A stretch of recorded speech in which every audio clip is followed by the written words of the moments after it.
Hello everyone, welcome to market investment. मैं हूं राहुल गुप्ता। स्वागत करूंगा आप सभी का हमारे चैनल मार्केट इन्वेस्टमेंट में।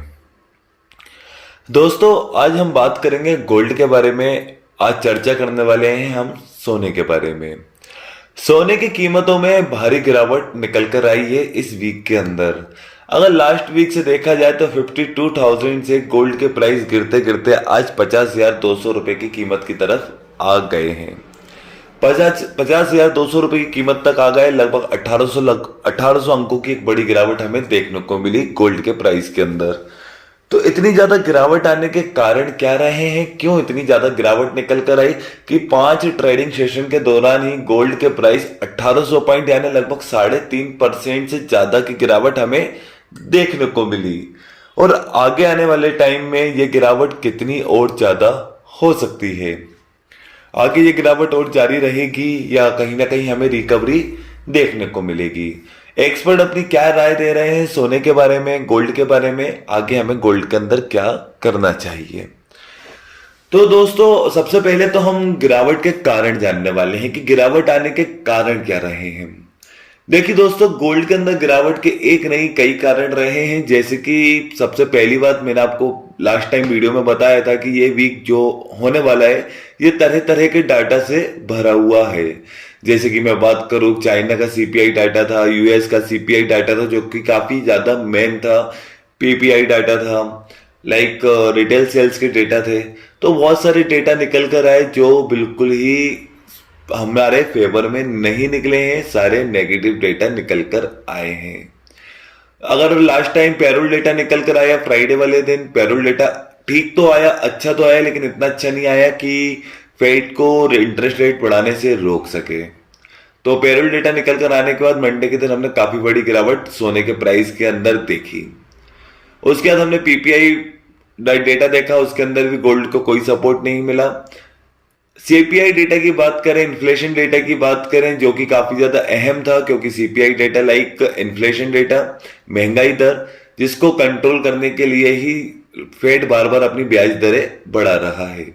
तो सीपीआई डेटा थर्सडे वाले दिन निकल कर आया। सीपीआई डेटा ने भी बहुत ज्यादा निराश किया है। सीपीआई डेटा निकल कर आने के बाद मार्केट के अंदर हमने बहुत बड़ी गिरावट भी देखी। तो सीपीआई डेटा के अंदर लाइक देखा जाए तो 40 साल की जो सबसे हाई महंगाई की स्थिति बनी हुई है अमेरिका के अंदर, यूएस के अंदर, सीपीआई डेटा उसी के आसपास ही निकल कर आया है। तो सीपीआई डेटा निकल कर आने के बाद भी गोल्ड और सिल्वर के अंदर हमें कोई भी एक मतलब तेजी नहीं दिखी, एक गिरावट ही हमें देखने को मिली। कल फ्राइडे वाले ट्रेडिंग सेशन के दौरान सेल्स डेटा निकल कर आए, रिटेल सेल्स डेटा निकल कर आए, जो कि बिल्कुल फ्लैट रहे हैं। इसके अंदर किसी तरह का हमें एक पॉजिटिव साइन नहीं दिखे हैं, बिल्कुल फ्लैट रहे हैं। तो इतने सारे डेटा नेगेटिव निकल कर आने के बाद हमें मार्केट के अंदर काफी बड़ी गिरावट देखने को मिली। कल रिटेल सेल्स के डेटा निकल कर आने के बाद भी हमें गोल्ड के प्राइस के अंदर बहुत बड़ी गिरावट निकलती हुई आई है और सारे कमोडिटीज के अंदर हमें काफी बड़ी गिरावट देखने को मिली है। काफी ज्यादा उम्मीदें लगाई जा रही थी इन सारे डेटा से कि ये डेटा निकल कर आएंगे और कहीं ना कहीं ये हमारे फेवर में आएंगे तो फेड ब्याज दर नहीं बढ़ाएगा। लेकिन फेड ने पहले ही अपनी मीटिंग में तय कर दिया था कि अगर ये डेटा खराब आते हैं, महंगाई में कंट्रोल नहीं होता है, तो फेड नवंबर वाली मीटिंग में अपनी ब्याज दरें बढ़ाएगा। देखिए, पहले तो बात हो रही थी कि 50 बीपीएस ब्याज दर बढ़ेगी, फिर बात हो रही थी 75 बीपीएस ब्याज दर बढ़ेगी, और अब बात होने लगी है 100 बीपीएस ब्याज दर बढ़ने की। फेड ऑलरेडी 300 बीपीएस ब्याज दर बढ़ा चुका है इस साल के अंदर।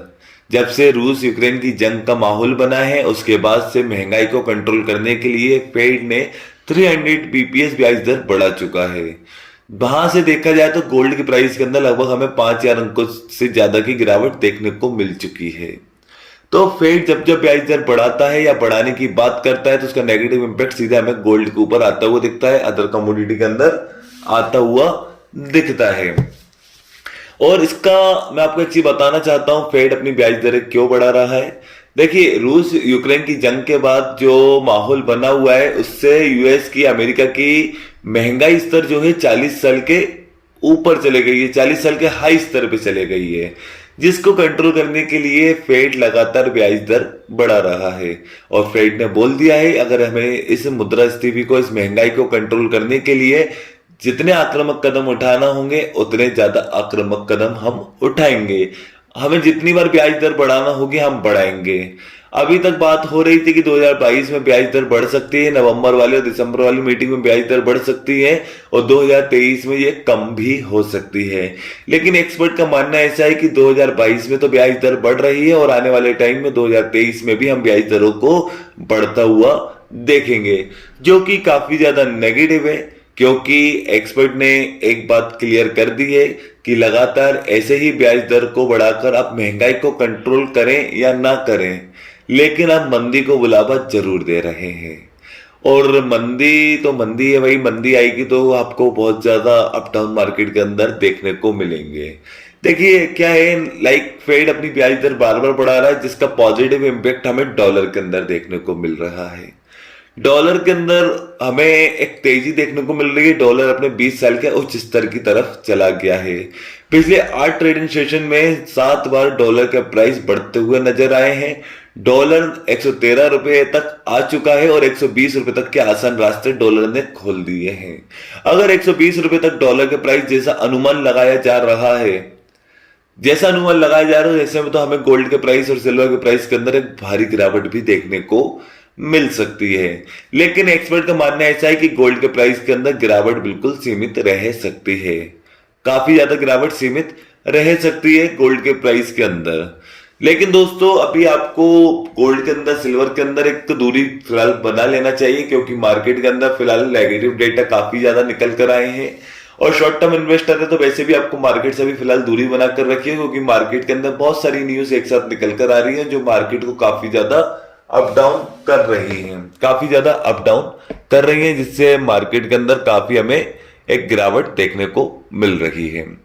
अगर आप लॉन्ग टर्म इन्वेस्टर हैं तो आपको एक इन्वेस्टमेंट करने का मौका जरूर है, लेकिन अगर आप अपना इन्वेस्टमेंट करते हैं तो उसमें भी आपको एक स्टॉप लॉस होना बहुत जरूरी है और एक न्यूज, एक अपडेट के ऊपर नजर होना बहुत जरूरी है। नवंबर में फेड अपनी फिर से ब्याज दर बढ़ाने वाला है। हर चीज को ध्यान में रखते हुए ही अपनी पोजीशन बनाए, क्योंकि मार्केट के अंदर दबाव बहुत ज्यादा है। तो दोस्तों गोल्ड के अंदर अभी फिलहाल एक अनस्टेबिलिटी बनी हुई है। दोस्तों एक एक न्यूज, एक एक अपडेट के ऊपर नजर बनाकर अपना काम करें। सामने स्क्रीन पर मैंने आपको अपना पर्सनल व्हाट्सएप नंबर प्रोवाइड करके रखा हुआ है। वो नंबर मैंने आपको इसलिए प्रोवाइड करके रखा है, मेरा कमोडिटी मार्केट से रिलेटेड एक डिस्कशन ग्रुप चलता है, जिसके अंदर हम कमोडिटी से रिलेटेड कोई भी लेटेस्ट न्यूज, लेटेस्ट अपडेट होते हैं उसे आप तक पहुंचाने की कोशिश करते हैं। अगर आप भी मेरे कमोडिटी ग्रुप में ऐड होना चाहते हो तो सामने दिए हुए व्हाट्सएप पर मुझे मैसेज कीजिए, मैं आपके नंबर को अपने कमोडिटी ग्रुप में ऐड, व्हाट्सएप ग्रुप में ऐड कर लूंगा। चलिए दोस्तों, अगर आपको ये मेरी वीडियो अच्छी लगी है तो मेरी इस वीडियो को लाइक कीजिए।